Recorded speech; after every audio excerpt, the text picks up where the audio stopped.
Iki piye munggahe piye iki piye? Iki piye iki munggahe iki piye iki? Eh, piye iki munggahe? Aduh. Yo, balik lagi sama gue di channel Martin. Dan ya, pada kesempatan kali ini gue akan mengupdate lagi seputaran Bitcoin. Kemarin juga sudah saya update untuk update Bitcoin terbaru juga. So, jadi tanpa basa-basi di hari Minggu ini ya, teman-teman, akan saya bahas lagi untuk Bitcoin. Jadi next ini akan saya awali dengan info ya dari salah satu Twitter, The Alt Hub ya. Jadi dia ini menginfokan pada tanggal 27 Agustus ini MT Gox are reportedly releasing ya 140.000 Bitcoin tomorrow, teman-teman ya. Jadi memang banyak banget yang melihat tweet dari Twitter ini, akun ini, untuk MT Gox itu bakalan ngerilis gitu ya, ngelepas atau ya pokoknya ngebagi-bagian lagi lah 140.000 ya Bitcoin pada tanggal 28 Agustus ya. Terus nggak lama dari akun Eric Wall ini ya, teman-teman. Dan ini info nih ya, MT Gox itu nggak bakalan mendistribusikan ya Bitcoinnya yang sejumlah ini 140.000 ya untuk minggu ini ataupun untuk minggu ke depan ataupun beberapa minggu ke depannya gitu, teman-teman ya. Jadi ini istilahnya dia ini klarifikasi lah. Dia tulisin juga ini source-nya MT Gox creditor ya, the repayment system is not live yet ya. Jadi pokoknya istilahnya belum benar-benar siap untuk yang ngebalikin lagi lah Bitcoin ke orang-orang gitulah, teman-teman ya, yang waktu itu kena dampak hack ya. Jadi memang di sini kita bisa baca-baca juga keterangan-keterangan dari dia ya. Terus di sini juga nggak ada official timeline yang menyebutkan pastinya ya kapan gitu ya. Itu ya mungkin kita bisa bilang ini adalah sebuah isu yang belum tentu benar. Terus ya dia bilang kalau misalkan kasih juga nih ya untuk repayment dan lain sebagainya, itu belum ada timelinenya gitu ya. Dan kemudian di sini juga ada data-data ini kayak semacam KYC gitu lah ya. Biasanya kan kalau misalkan kita mau melakukan penarikan atau apa segala macam, mau klaim gitu kan, biasa ngisi data-data ya kayak KYC gini lah, teman-teman ya, data-datanya segala macam gitu ya.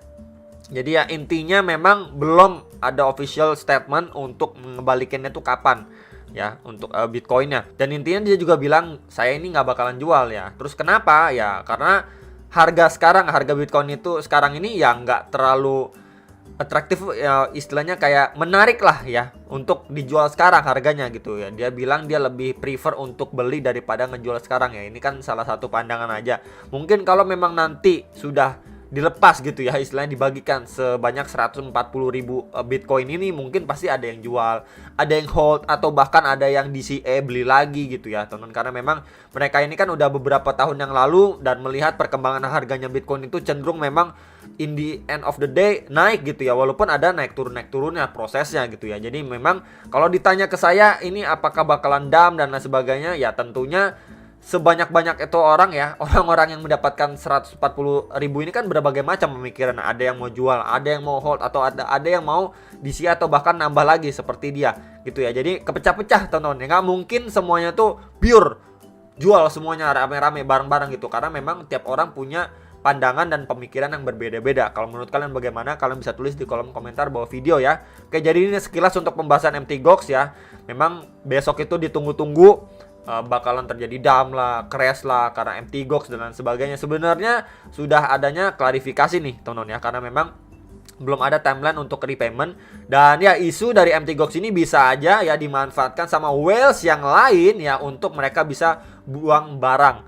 Ya buang barang ya udah nanti orang-orang udah takut gitu ya, panik. Waduh, gimana nih? Ya udah panik selling pada jual-jual. Ada whales lagi yang siap serok bawah gitu. Jadi ada yang buang, ada juga yang siap nahan harga bawah serok lagi gitu ya. Nah ketika harganya udah pump ya, orang baru bilang aduh kok nggak jadi dump ya. Baru lihat nanti berita-berita, oh ternyata MT Gox belum mau ngerilis ya dan lain sebagainya untuk Bitcoinnya gitu ya. Jadi kurang lebih ya bisa aja skenario seperti itu terjadi, teman-teman ya. Jadi memang isu MT Gox ini ya, namanya juga isu ya, belum tentu benar, bisa aja dimanfaatkan sama whales lain untuk dia buang barang ya. Ketika orang-orang panik ya baru nanti diserok lagi. Kurang lebih seperti itulah gambarannya ataupun perspektif yang berbeda. Kalau menurut kalian bagaimana? Kalian bisa tulis di kolom komentar bawah video ini. Oke, jadi next ini akan saya bahas dulu untuk si USDT dominant secara time frame 4 jam ya. Jadi ini melanjutkan update video kemarin ya. Ini dia lagi testing di strong resistance-nya. Kita bisa lihat di sini di box warna ungu ini sebelumnya menjadi area support resisten, and then sekarang lagi dites ya. Jadi ini adalah area resisten yang kuat untuk si USD dominance time frame 4 jam ya. Kemarin juga sudah dia mampu breakout ya dari bull flag patternnya, dan sekarang ini lagi retest. Nah ya, jadi memang kalau misalkan kita bandingkan ya dari pergerakannya nih ya, candlenya bagian topnya sama bagian RSI-nya ya, ini adanya hidden bearish divergence gitu ya. Jadi cenderungnya untuk dia bisa koreksi terlebih dahulu. Cuman ya kita lihat dulu nih, apakah nanti dia besok ini bakal malah nge-spike atau ya hidden bearish divergence ini benar-benar aktif. Ya aktif, kalau misalkan aktif ya dia bakalan koreksi terlebih dahulu. Nah koreksi terdekat masih sama seperti pembahasan saya kemarin, itu di box warna kuning atau orange ini, itu di sekitar 6,79 sampai 6,86%. Nah di situ juga ada EMA, sebenarnya EMA berapa ya? 21 teman-teman. Garis warna biru dan kuning ini ya. EMA 21 dan 34. Jadi itu adanya confluence of support, plus juga di area situ ini menjadi area resistance sebelumnya, and then potentially menjadi support yang penting atau krusial. Jadi perlu diperhatikan, kalaupun memang dia koreksinya pelan-pelan seperti ini harus berhati-hati, bisa aja dia balik nge-spike ke atas untuk bisa ngejar next target lagi. Ya, next target itu di sekitaran 7,95 sampai 8,08% di sini. Resisten kuat ini teman-teman, ya. Jadi palingan itu sekilas untuk si USDT dominance time frame 4 jam. Next ini untuk Bitcoin. Jadi skenario ini ya masih berjalan ya teman-teman. Ini masih berjalan untuk skenario yang ini. Let's say kalau misalkan dia ABC corrective pattern pun ya soon kita bisa melihat untuk at least Bitcoin itu ngetes di box warna putih ini. Ya, sebelumnya ini menjadi area support, kita bisa lihat ya ini menjadi area support. Terakhir kali dia rebound 1, ini juga rebound signifikan. Jadi ya perlu diperhatikan apakah area situ ketika memang dia defisit sedikit lagi ya, whales atau big fund atau yang punya uang banyak di sini apakah tertarik kembali beli di sini. Kalau misalkan tertarik kembali ya udah dia bisa rebound lagi, teman-teman. Ya, tapi kalau misalkan area sini nggak dianggap menarik, dia bisa drop lebih dalam lagi. Tentunya itu yang perlu diperhatikan sama kita semua ya. Ini secara time frame ya daily juga bisa ya. Ini kita ke daily dulu lah ya. Nah ini ya. Jadi tentunya bisa diperhatikan terlebih dahulu, karena kita di sini bisa lihat secara daily time frame pun belum ada tanda-tanda reversal yang bagaimana lah. Dia cuma terhenti terus ya sideways sejenak sedikit aja, dan RSI-nya ini baru hampir masuk extreme oversold. Jadi memang masih ada kemungkinan dia bisa drop sedikit lagi sebelum nanti kita lihat penentuannya. Apakah area ini menjadi area yang benar-benar bisa membantu si Bitcoin rebound kembali gitu ya, nggak drop lebih dalam, atau malah ya udah area ini malah dibablas gitu ya. Jadi memang di area target UFC ini perlu sekali diperhatikan ya. Palingan itu aja sekilas. Kemudian ini kalau untuk time frame 15 menitnya ya, ini saya pergi untuk time frame yang lebih kecil lagi ya. Kalau misalkan hourly-nya tentu teman-teman mungkin udah nggak asing ya, kita pergi ke time frame yang 4 jam ya. Ini time frame 4 jamnya tentunya ini ada divergence juga. Ini berlawanan dari si USDT dominance ya. Kita bisa lihat ya di sini adanya hidden bullish divergence ya. Ini untuk bagian lower price-nya ya, pergerakannya, dan juga ini untuk RSI-nya kita bisa lihat ya di sini. Di sini adanya hidden bullish divergence yang probabilitasnya biasanya memang dia bisa melanjutkan penguatan atau rebound dulu gitu ya. Cuman memang nggak menutup kemungkinan untuk dia masih sideways atau sedikit koreksi lagi teman-teman ya menjelang besok Senin. Kita lihat juga nanti reaksi dari market ya, khususnya stock market atau ya market di Amerika sana kan kemarin udah kena imbas gitu ya dari speech-nya Jerome Powell, mereka langsung drop ya. Kemudian ya kita lihat nanti Senin lah ya, apakah mereka adanya pullback ke atas atau ya istilahnya sedikit recovery atau malah melanjutkan penurunannya kembali gitu ya, tergantung nanti kita lihat hari Senin lah. Itu benar-benar mendebar-debarkan teman-teman menurut saya pribadi. Dan ya kalau misalkan lanjut turun ya prepare aja, siap-siap kita akan memasuki area 19 ribuan dolar.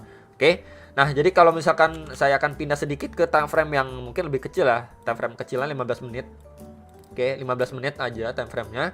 Nah, di sini itu kalau saya pribadi lihatnya ya, ini terbentuk sebuah langsung merahnya lumayan nih ya turunnya.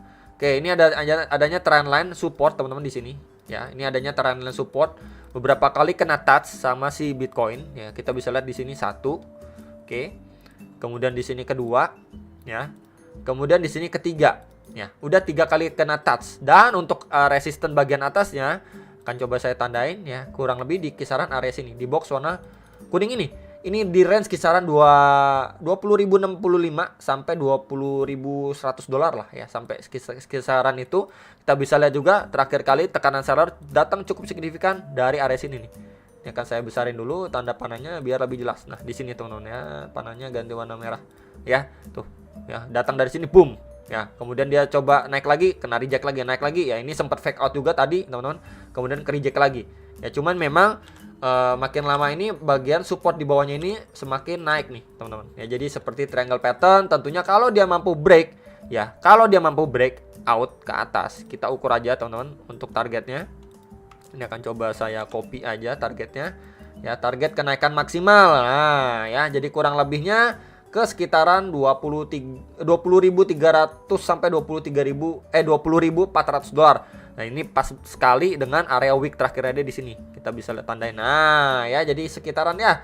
Jadi ini teman-teman ya, target area maksimalnya di kisaran 20.370 sampai 20.400 dolar. Ini pas banget dengan area wicknya dia terakhir nih. Ketika drop ya, kemudian sempat mantul bikin wick ke atas nih.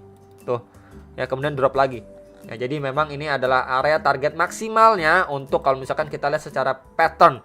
Ya, secara pattern. Tentunya kita bisa lihat juga untuk beberapa area resisten sebelum dia mencapai target area maksimalnya. Kalaupun memang breakout gitu ya. Ini kita bisa perhatikan ini untuk area resisten pertamanya itu di kisaran 20.190 sampai 20.230 dolar. Ya, next lagi baru sini untuk target area maksimal dari triangle pattern ini kalau memang dia dikasih breakout ke atas. Nah, kalau misalkan dia breakdown ke bawah ke berapa, bro? Oke ya, ini coba akan saya ukur kembali. Kalau dia breakdown ke bawah, ini untuk siap-siap ya sama teman-teman sekalian ya. Kita bisa ukur ya. At least dia ngetes ke kisaran 19.690 dolar. Ya, jadi itu menjadi targetnya ketika memang dia breakdown, teman-teman ya. Jadi tentunya diperhatikan terlebih dahulu untuk target maksimal ketika dia breakout dan resisten terdekatnya juga ini ya. Kalau misalkan dia breakdown pun ini menjadi area target maksimal kalau kita ukur dari si triangle pattern ini aja gitu ya. Dan ini udah deket sekali dengan target secara daily time frame gitu ya. Dan ya itu palingan itu aja teman-teman yang bisa saya bahas ya seputaran update Bitcoin dan juga MT Gox yang sudah mungkin adanya klarifikasi. Cuman menurut teman-teman bagaimana ya, tulis di kolom komentar bawah video. Dan sangat menarik ditunggu untuk besok ya pergerakan market bagaimana. Cuman memang lebih condong ke arah bawah atau masih koreksi sedikit lagi. Ya tentunya kalian harus tetap prepare for the worst gitu ya teman-teman. Itu aja dari saya, semoga bisa membantu. Jangan lupa analisa kembali sebelum make decision atas transaksi kalian masing-masing. Dan sampai jumpa untuk next video. Salam profit.